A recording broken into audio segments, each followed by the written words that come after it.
It's car con carne. Let's eat in the car. It's car con carne. And now here's the star of our show, James Van Asta.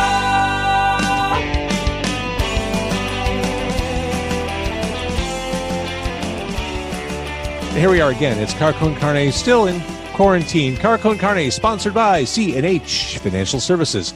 C&H offers a variety of products ranging from traditional merchant accounts to a zero-cost payment processing solution which eliminates the expense associated with accepting Visa, MasterCard, Discover, and American Express as a form of customer payment.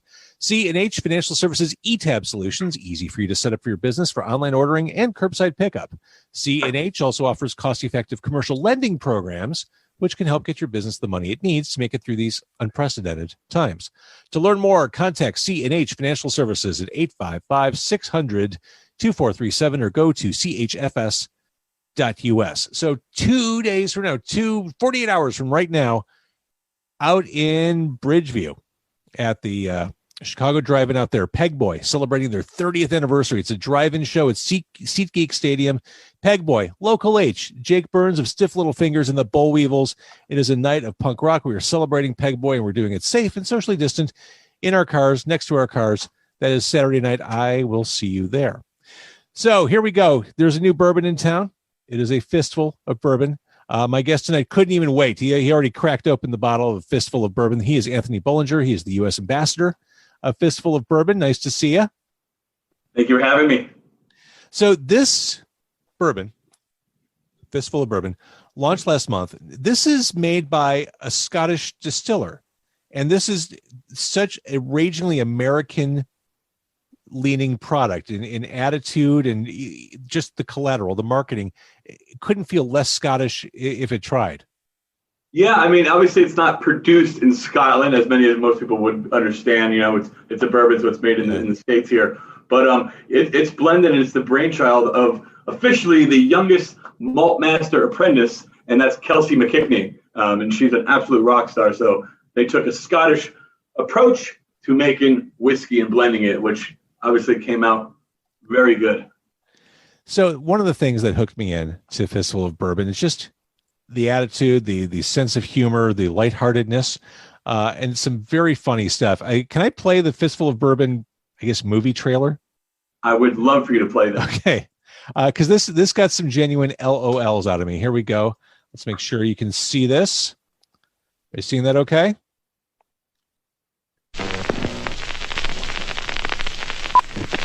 The American West, like you've never seen it before. A combination of grit and independence. You always wear them silk pajamas? Yeah, sure as shooting I do. Put these on, it's like laying in a hotel bed made of creme brulee. That sounds mighty nice. It is mighty nice. A place where no mercy is asked for. American West. Shown. A sanctum for heroes and outlaws who back down for no one. How's it feel against your skin? It's like I'm floating around in water, but I'm on my feet now. That makes perfect sense, strangely. One fistful of bourbon. Where you stand up and take your shot. Or else someone's gonna do it for you. I read on Goop that, What is Goop? It's a blog that, Gwyneth Paltrow started. I hear you, yeah. I like that website so much. Jebediah! High noon was a bad idea. The sun is brutal. I fully agree. The glare right now is insane. I've never seen an angel in real life, but you come close to it. I shimmer as hard as I can, but it's the pajamas that do the job. You know, maybe we do like at, like a sunset? Sunset Yeah, sunset duel. duel, yes! That's a great idea. Get ready for a fistful of bourbon. Who's doing that? I just came back from France. Casual chic is all the rage. Voulez-vous shaped pajama, my man. It ain't just a bourbon.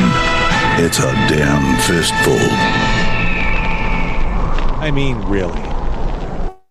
Who wouldn't want to have some of that after seeing that commercial? The Goop stuff makes me laugh every time.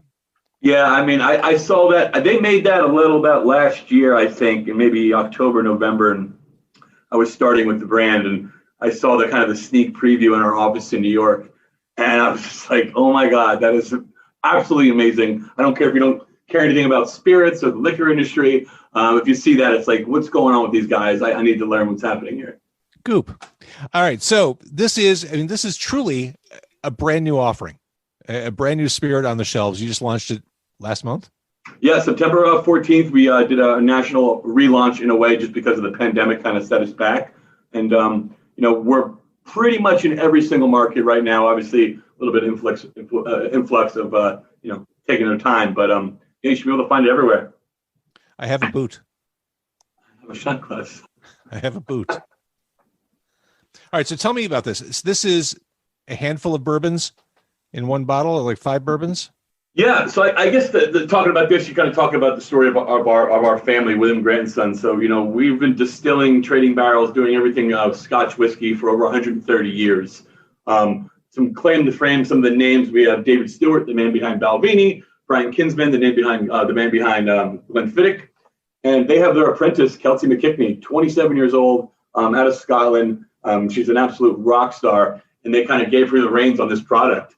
And so basically what we want to do at William Grant & Sons, we wanted to create a American whiskey for the masses. So we wanted approachable flavor and an approachable value.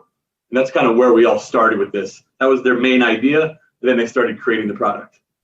And to your point, Men's Journal described it as the $25 bourbon that should be your next cocktail essential. Send me that article. Oh my Lord.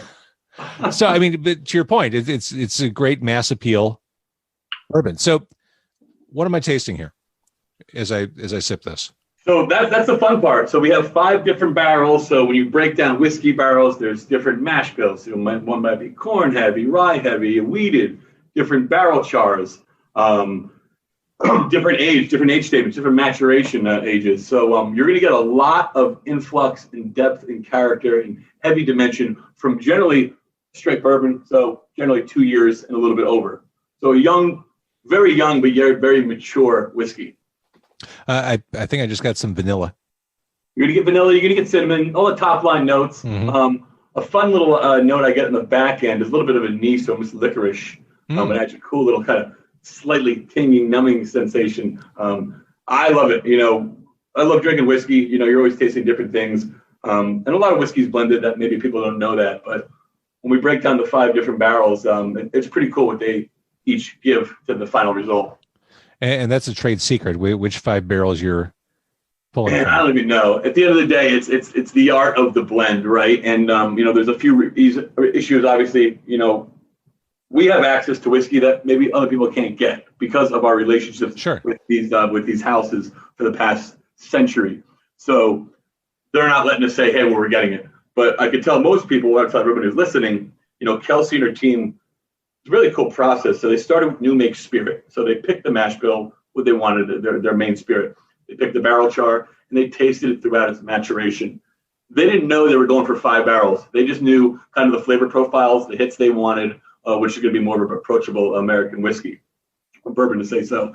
And they got that first flavor profile in the first barrel, and then they created, again, a different barrel profile. Tasted it throughout its maturation. And then on that 5th barrel, that's where they hit the nail on the head. And boom. And then obviously we created, not a fake backstory, but we want to just, poke fun and have a kind of irreverent laugh at spaghetti westerns and just, an amazing spirit category. So what do you have there to your right? Are you making cocktails there in a hotel room? What are you doing?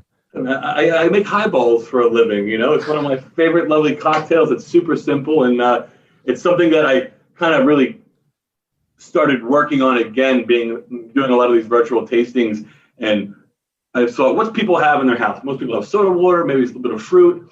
And the idea is simple cocktails, but focusing on technique can make anyone a really proper cocktail. Right. Yeah. All right. So cheers. Cheers. So you said it's pretty much everywhere. Not bad for 1 month into the launch. Yeah, it's crazy. How do you launch a brand in a pandemic? No one knows. And, we're learning, the liquor industry is a pretty, malleable entity. And I think we're, we can pivot on our feet and we're changing things up and we just want to make sure people are aware it's out there and get a taste of it. That is a really easy to sip bourbon. It's crazy. You know, I was in the bar industry for a long time and obviously focused on cocktails. And, you know, in the whiskey game, some people want, you know, a bonded whiskey, something a little higher proof because it won't get lost in a cocktail. But then you don't want to drink it straight because it might be a little too aggressive for some people. This is 90 proof. It's extremely smooth out of the gate, drinking it neat, but it also holds up in all your classics and your modern classics as we tested it. So it's a fun, you know, I've been kind of comparing it. If anyone plays golf out there, I'm awful at it, but I'm like, it's like your 5-iron. It's always going to be there for you. You know, you have all your other clubs, all your other whiskeys, but this is kind of the old faithful that, you know, you can just give it a whack. See, I don't play golf, so I can't follow that metaphor.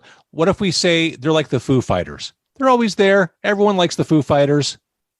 A few people might not like them, but, you know, screw those guys. That's right. That's right.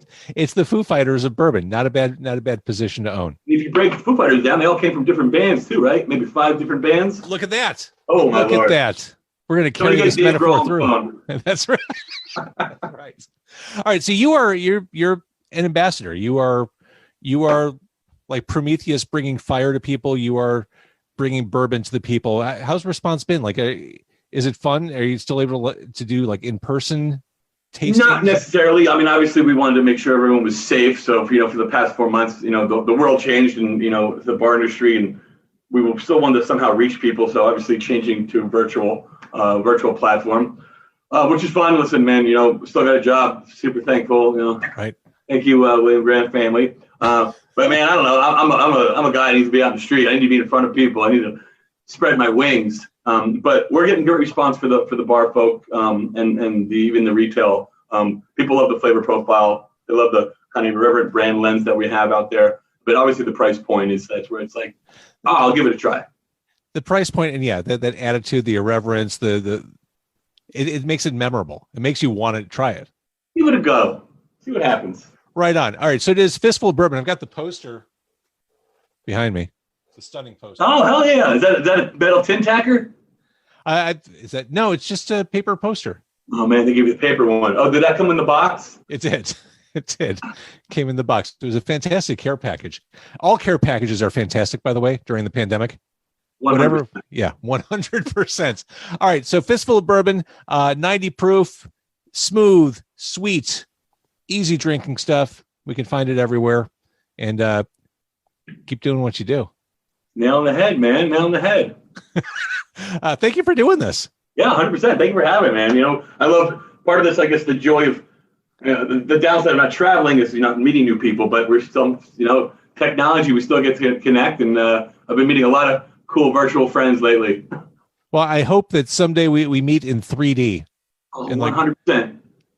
Where are you located exactly again? Chicago. All right, fantastic. So that's was a 12-hour drive from Charlotte. I think I can make it out there. I think so.